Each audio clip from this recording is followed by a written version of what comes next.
Well, joining us now to talk about this is the housing market analyst Henry Pryor and Hannah Slater from the campaign group, get this right, Generation Rent. Morning, both. Right, isn't it? Good morning to you both. Thank you very much. Henry, can we come to you first on this? Obviously, it is an example of a landlord, but there are many who are doing a far fairer job, I suppose, than that. Yeah, I mean, there are good landlords and bad landlords. There are good tenants and there are nightmare tenants. And inevitably, it's terribly easy to find oneself looking at a particular example and holding that up as being typical of the sector. The vast majority of landlords own one property or less than two properties, and the vast majority of tenants behave well and they have a very good relationship with their landlord. But there are exceptions, and here we go. Hannah, so what's happened here is legal, isn't it? It's totally legal. These families have had a Section 21 eviction, and Section 21 is the bit of the law that allows the landlord to evict you without providing you with a reason for that. And you get just 2 months' notice and no moving costs or anything like that. It's completely legal, as I say, and you know, this is a case where hundreds of families are being evicted in the same area, but we know this happens to hundreds of households across the country every day, and we at Generation Rent and campaigners around the country think that's totally wrong, and this archaic law needs to go. So you think the law should be is favoured too far in the sort of side of the landlords? You're nodding away as well, and should be sort of equalled out, I suppose. Absolutely. It's 2019. We have millions of families, children, older people, people with disabilities, people who are quite vulnerable, who are privately renting. They need to know that the house that they live in is their home long term.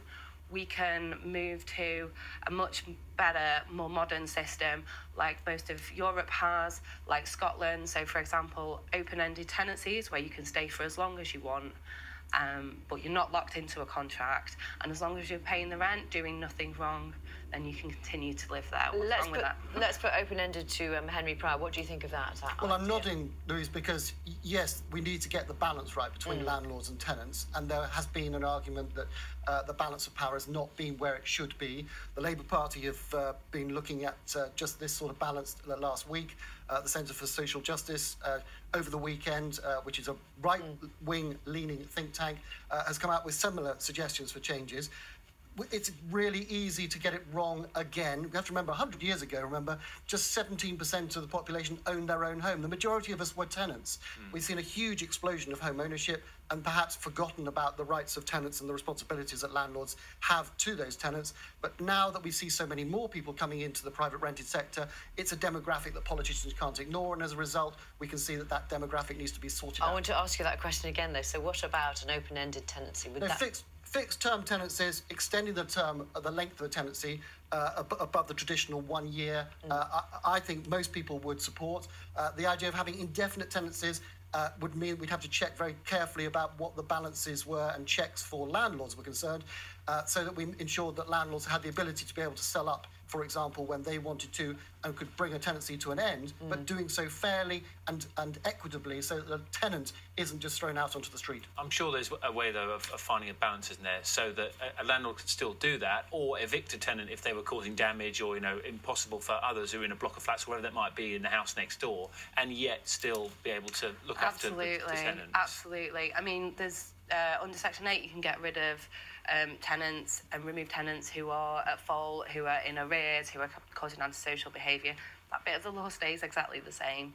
So you could still continue to have that. And you could add grounds like for the sale of the property to Section 8, so that if you had open-ended tenancies, so the tenant could stay as long as they wanted, but if the landlord needed to get the property back because they needed to sell for whatever reason, then they would still be able to do that. We've already seen some progress just in the last couple of weeks, funnily enough, as a result of some pressure brought to bear by the BBC. One of the big property websites, Zoopla, has changed its rules and regulations on what circumstances and conditions landlords and letting agents can put on tenants, the removal of so-called non-DSS tenants. Yes, we talked about that on breakfast. And we're going to see some further changes in June with the introduction of what's described as the tenant fee ban, the ability of letting agents to charge tenants fees for things that perhaps should be going to the landlord's account. So everything is moving forward, and moving forward slowly, but for the majority of people, we still need to see some further work being done. Henry Pryor, Hannah Slater, thank you both very much. Really interesting, thank you. And you can see a bit more on that. Panorama's called Britain's most controversial landlord. I can't speak at the moment. Most controversial landlord. Tonight, 8:30, BBC One.